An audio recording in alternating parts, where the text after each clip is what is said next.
السلام عليكم ورحمة الله وبركاته، كل اخواتي وحبايبي الغاليين. يا رب تكونوا في احسن حال وفي اتم صحة. النهاردة ان شاء الله كده بعد غياب. انا طبعا بقالي فترة ما بنزلش فيديوهات، ده لاني الحمد لله ربنا اكرمني بعمرة. عقبالكم يا رب ان شاء الله كده، ربنا يوعدكم جميعا وادعوا لنا يا رب يكون عمرة مقبولة. النهاردة بقى انا نازله بفيديو كده بسيط وسهل.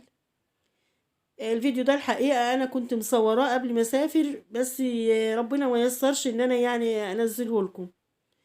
وقبل ما ابدا الفيديو احب اشكر كل اللي دخلوا لي القناه جداد. بشكركم وانتوا على راسي. وان شاء الله ربنا يوفقني وقدرني اقدم لكم كل حاجه مفيده. هنقول بسم الله. النهارده ان شاء الله هنخلي الزيتون الاسود بطريقة سهلة وبسيطة، ان شاء الله اتمنى تنول اعجابكم. هنا انا معايا الزيتون ده، انا غسلاه كويس، ده كيلو. وبحط كمية من الملح، يعني ممكن وليكن نص الكيس اللي معايا ده. حطاه طبعا على مصفى، وحاطه حاجة تحت المصفى عشان المرارة بتاعته تتصفى فيها. وهنا حطيت فوق الزيتون بعد ما رشيت الملح كده، حطيت فوقيه برضو حاجة وحاجة تقيلة برضو عشان تضغط الزيتون وينزل المية بتاعته، اللي هي المية اللي بتبقى شايلة المرارة كلها. ده كده الزيتون بعد 3 ايام. انا حطيته لفيته بالملح ده كده، بالشكل ده كده، لمدة 3 ايام. من وقت للتاني خلال ال3 ايام دول كنت بقلب الزيتون في المصفى زي ما حضراتكم شفتوا كده. وده كده المية اللي نازلة منه، اللي هي المرارة، يعتبر المرارة اللي هي نازلة منه. فبسم الله ما شاء الله، يعني حتى الزيتونة ما كرمشتش معايا ولا حاجة. اهي بصوا هي مفرودة. هو اولا الزيتون ده جاي لي كهدية كده من حد، يعني هو جاي من على الشجر، يعني مش جايباه من السوق. فشوفوا بسم الله ما شاء الله الزيتونة عاملة ازاي، يعني بقى حاجة مضمونة. هنا بعد كده بقى المرحلة التانية، انا خدت الزيتون غسلته كويس تاني من الملح. وهبدأ قبل طبعا ما اعبي في البرطمان ده انا غسلاه كويس ومعقماه. ببقى غالية مية واغسل بيها البرطمان، وبعد كده بنشف البرطمان كويس بفوطة نظيفة. وهعبي الزيتون بالشكل ده كده. تراعوا ان البرطمان ما يبقاش يعني مليان قوي، ما تملوش قوي، يكون فيه فراغ، بحيث انه يعني لسه اللي هو المحلول بتاع التخليل، عشان يبقى الزيتون يعني حيق كويس ويستوي معاكي كويس.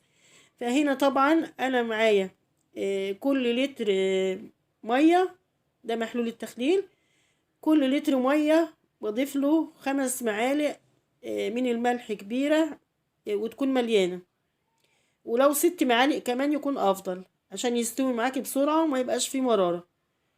لكن طبعا في المخللات العادية انا بضيف 3 معالق كل لتر مية. يعني معايا لفت، معايا جزر، خيار، بضيف له 3 معالق للتر المية. لكن الزيتون طبعا عشان المرارة اللي فيه. بعد كده بقى، بعد ما ضفت محلول التخليل على اللي هي المية بملح، حطيتها على الزيتون. معايا هنا خل، ضفت كمان نص كوباية من الخل. وبعد كده غطيت وش البرطمان بزيت. انا ما بحبش احط زيت كتير، عشان بتبقى ريحته في الزيتون بتبقى باينة قوي. فانا يا دوب بغطي وش البرطمان كده عشان بس ما يعملش عفونة او يعمل ريم. وهو ان شاء الله يعني بيستوي بسرعة يعني. هنا بقى قفلت البرطمان كده، احكمت الغلق بتاع البرطمان، قفلته كويس عشان ما يدخلوش هوا. وببدأ ارجه كده عشان الزيتون يبقى واخد من كل المحلول اللي انا حطيته.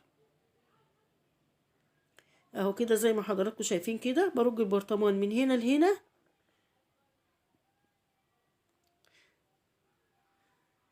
وبعد كده بقى بسيبه لمدة 3 أسابيع. أنا الحقيقة فتحت عليه بعد 3 أسابيع، لقيته لسه يعني ما كانش يستوى قوي، لسه فيه برضو يعني لزعة كده أو حاجة مرارة بسيطة كده. فطبعا سبته كمان أسبوع وبعد كده فتحت عليه. وما شاء الله يعني طريقة سهلة، أتمنى تعجبكم إن شاء الله، تجربوها وتعجبكم. ولو عجبكم الفيديو أتمنى اشتراك في القناة ولايك كده حلو، والقاكم بخير في فيديو جديد إن شاء الله.